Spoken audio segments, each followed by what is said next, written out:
Welcome to today's ACRO podcast. We're extremely pleased to be able to dive deep into a topic that has generated a lot of interest within the organization around mentorship. I would like to take a moment to thank today's sponsor, Novacure. Novacure has been a great partner with the organization and has funded travel grants to our annual conference coming up again in 2022. So we appreciate their support in making today's program possible. With that, I'm going to introduce today's host, Dr. Mona Arbab, who is the chair of the ACRO Residence Committee from Indiana University. And Mona, take it away. Hello, everyone, and thank you for joining us. So I have the honor of introducing three amazing speakers for today. I'll start with Dr. Emily Merfeld. She's a radiation oncology resident at the University of Wisconsin. She's currently the chair of ACRO Mentorship Program, and this is her actually second year on the ACRO Resident Committee. Outside ACRO, she also likes to do clinical research and is also interested in brachytherapy. Welcome, Emily. Our second guest is Dr. Jessica Schuster. She's a clinical associate professor at the University of Wisconsin. She's also the chair of the ACRO New Practitioner Committee and works closely with the ACRO Mentorship Program. So welcome, Jessica. And our third speaker, who we have the honor of having her today, is Lori Bedke. She's a faculty member, director of healthcare leadership program, and associate dean of physician leadership education at Creighton University. She's a well-regarded speaker and author with broad experience building companies and leading organizational change. She also has specific expertise in emotional intelligence, well-being, and strength-based leadership. She also hosts a weekly podcast called The Growth Edge. So don't forget to follow her on Twitter and listen to her podcasts. She holds a bachelor's degree in human services and business administration and a master's degree in healthcare administration. At the age of 26, she became the youngest individual to achieve board certification as a fellow of the American College of Healthcare Executives. And she has been certified by the Gallup organization as strengths performance coach since 2006. So welcome, Lori. I actually asked everyone if they're okay with being called with their first names instead of their last names, and everyone agreed to that. So I think I'll start with Emily. She has been the ACRO Mentorship Chair for the past year. So Emily, can you tell us about the ACRO Mentorship Program and your experience as the chair? Absolutely. So the ACRO Mentorship Program is organized and managed by the ACRO Resident Committee. And people from all across the country and the world are involved in the program at the senior faculty, junior faculty, resident, and medical student levels. We've had participants from different countries sign up to be matched with a mentor from the US, and mentees come from both the academic and the private practice setting. We do our best to match mentees with mentors that have interests or geographical locations that align with the mentee's requests. For example, if a mentee is interested in academics in the Northeast, we do our best to find them a mentor meeting that description. Or if someone has a particular interest in a mentor to discuss balancing radiation oncology career and family life, or balancing clinical duties and a career in basic or translational science, we do our best to find them someone who we know have experience in that regard. So basically, we send an email introducing the mentor-mentee pair, and they take it from there. Over the past year and a half, we've been able to match 44 residents with attendings and 81 medical students with residents. And so it's a very popular program throughout our relatively small field. And we've gotten really positive feedback from both mentees and mentors. Most pairs have that initial meeting and then continue on with additional formal meetings, as well as just engaging on a more informal level going forward. Mentees have reported learning specific skills from mentors, being introduced to new people through networking opportunities that their mentor has opened up. And some mentees even mentioned being connected to a permanent job through their mentor. And so lots of benefit to the program that mentors and mentees alike both enjoy. That is great. Thank you. I'll then move to Jessica as the new practitioner chair. You have worked very closely with the mentorship program. What do you think is the highlight of this program, and how has it helped the new practitioners? Thank you, Mona. I think that that was my first introduction kind of to the new practitioner committee, was working with the current resident mentorship committee member, and felt like there's kind of, as a new practitioner, you have unique skills that you've just recently graduated and you've gone through the process of going from a trainee into private practice or academics, and navigating some of those like unique challenges that are relevant to your career, but don't necessarily come across in didactic lectures. And so you have an interesting knowledge set where you can help those PGY4s and PGY5s with job interviews and these kind of things. So it's very rewarding to feel like, oh man, I've just finished up and I have this unique skill set that I can kind of pass on. And then from a mentee standpoint, there's still so much yet to be learned as you navigate your career. And so it's nice to have kind of participation from other slightly older ACRO attendings. And so I've participated in both directions. And I find that my relationships with my mentees have been very rewarding. You know, some interactions have been just once or twice, like, oh, that's interesting that you're doing this research, and oh, I know this person that's also interested in that topic, or oh, maybe you're interested in education resources. Did you know about different groups? Or also knowing kind of, hey, you're going to have to change your email because they're going to kick you out. That's a very important thing. Like, grab all the information you need. It's something that nobody tells you, but it's very important. And then from my own self being a mentee, I think some of the things that have helped me is like abilities to participate in ACRO and reaching out for educational resources, and then helping some of the ACRO kind of webinars, I think always highlight topics that are a little bit unique. For example, we have one upcoming about like promotions and things like billing and coding, and just making sure that you're aware of some of those other resources that are out there. So thus far, I think it's been very rewarding on both sides. And that new practitioner setting, you still need both. That is great. We have always had your support in the resident committee, so we always appreciate that. And you have helped a lot of like residents as a mentor. So thank you for doing that. And now moving to Lori, I have a few questions for you. We have always heard different terms, including mentorship, sponsorship, and coaching, and we have always heard about formal and informal mentorship programs.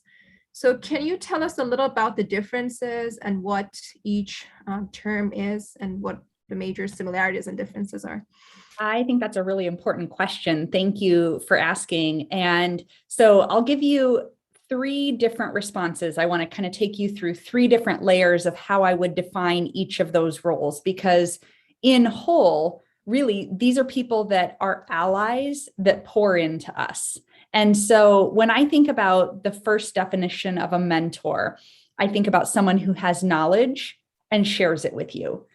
And when I think about the first definition of a sponsor is somebody that has power and will use it for you. And a coach is someone who has expertise and uses it to train you or teach you. The next layer of those 3 definitions, typically how those relationships live or how they exist, a mentor typically talks to you, right? Remember, they have knowledge, they're sharing it with you, they're talking to you. A sponsor, like I said, is someone who has power and will use it for you. So sponsors are typically talking about you. They're in rooms where you're not, but they're advocating for you. They're saying your name in a room where people are discussing a plum opportunity, for example, or who to consider for a new promotion. A coach is someone who provides feedback, or even more specifically and typically, a lot of the times coaches aren't giving you the answer, but they're asking you questions to guide you to a discovery so that you can kind of have that insight for yourself. So that's the second layer of those definitions. And then when we think about the objectives, why do any of those three relationships exist? Mentoring is development driven, right? We're looking to develop our skills and our knowledge and our awareness. Sponsoring, because it's an activation of power, that's advancement driven. And then coaching is performance driven. So there's three different definitions for those three different roles from my perspective. How about formal and informal mentorship opportunities? Yeah, another great question. I think that we need to be really broad or holistic in how we consider these roles and not to overlook the value of informal mentoring. I mean, formal mentoring, formal sponsorship, formal coaching is something that we should intentionally seek out. But the fact of the matter is all three of those activities can happen informally. And most commonly, that looks like the ways that we can be mentored or sponsored or coached by peers, for example, right? And so when you think about if you're in your training program, it's very valuable to be mentored or coached or sponsored by your attendings, by the faculty in your program. But you shouldn't overlook as well how that process can occur, unilaterally with folks that are in your program. And as you get out into your career, certainly maintaining relationships with colleagues within your own institution or that you trained with who might be elsewhere geographically or institutionally, but are peers to you, they're trusted to you, they're gaining similar but uniquely different experiences. And that perspective can be so, so valuable. And so sometimes that process of mentorship or sponsorship or coaching is happening more casually around us, and we can overlook it. So it helps us to broaden our understanding or our mindset of what that looks like in practice. That is great, especially like trying to keep the mentorship relationship, which is sometimes difficult when you move out of an institute, but you highlighted the importance of doing that. Indeed. So what is the outcome of mentorship and why do we need to invest in it? Well, we have an hour for that question, right? I kid. Well, there's an abundance of literature that talks about the byproduct or the outcomes of mentorship, and I'll highlight a few. There's research that talks about mentorship conducted by Gentry and Walsh, published in 2016, that said that individuals who are mentored, they're better prepared for promotions and they have higher success rates when they do achieve them. They stay with their organizations longer. They feel more satisfied with their jobs and their careers in general. They rate higher on performance measures. They're perceived as more innovative and creative. They show higher resilience to setbacks and they have stronger networks. And so if you think about those outcomes, and that is one study, there are dozens, if not hundreds or thousands of studies that have really looked at what are the byproducts of individuals being well mentored or sponsored or coached.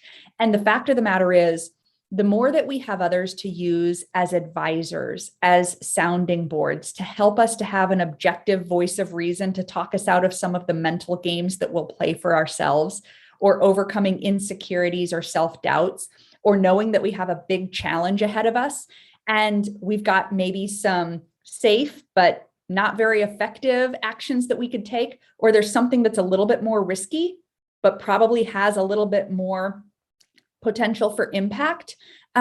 If we have someone who's been there and done that, and they can be a sounding board and they help to talk us through what's the downside, but is it probably worth it?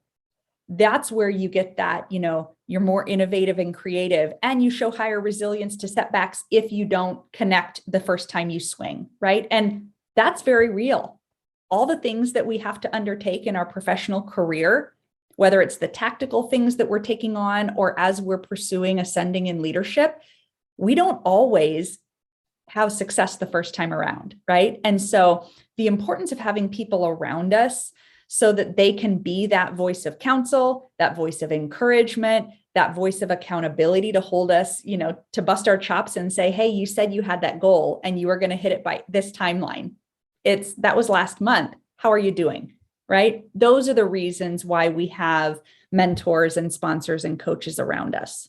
I think we all agree that mentorship should be available to everyone. But unfortunately, in the field of radiation oncology, some medical students come from institutes that don't have a radiation oncology department. So finding a mentor is very, very challenging for them. So what do you think we can do to bring opportunities for everyone and also bring equity, inclusion, and diversity to mentorship programs? Yeah, great question. And that is a really tough challenge, especially in a niche subspecialty like yours. And so I would challenge you to get really creative in how you think about where those resources can come. And so if you're a learner who doesn't have someone inside your institution, talk to folks in a peer group or an affinity group within your specialty association, this specialty association, and find out who outside of your institution might be able to mentor you. And don't overlook, of course, the ability for other individuals in other departments who might not have that acute, connection to your subspecialty, but still can offer a lot of valuable insight about a number of the key challenges or issues that you might be facing. So you might have to look outside of your institution. There might be great resources in a non-conforming way inside your institution or local community. And then this is where professional associations really thrive. And frankly, hat tip to you all for being the glue and the infrastructure that connects folks throughout the nation within your subspecialty, because it is through being involved in professional associations that allows us the access to other folks who are doing the same work that we're doing in a different institution or a different geographic area. And that type of connection or ability to reach out into the network and be connected with someone is invaluable at every single stage of your career. I feel like ACRO is trying to do that and bringing that opportunity to medical students as well as residents. So I think we're almost close to the end of our podcast. Anyone would like to give any additional comments or take-home messages at the end? I'll start. I will just, a question that I often get on this topic is, when do we need mentorship or sponsorship or coaching? And I would say there are 4 times. The first is anytime that we're making a transition, right? That's a really important time for us to reach out for advice and counsel. And so first is when we're making a transition. The second is when we're, in a tough season of adversity. If you're really struggling or you're in a down cycle for some reason or another, it is incredibly important to put people around you who can encourage you, who can equip and develop you, and who can advocate for you. The third time is when you're achieving success, frankly, because sometimes when everything's going really well, we can get complacent, or we can get blindsided very quickly, or we can get too big-headed. And it's really important to be able to stay humble and well-equipped. So number 1 was career transitions. Number 2 was in times of adversity. Number 3 was in times of success. And number 4 is always.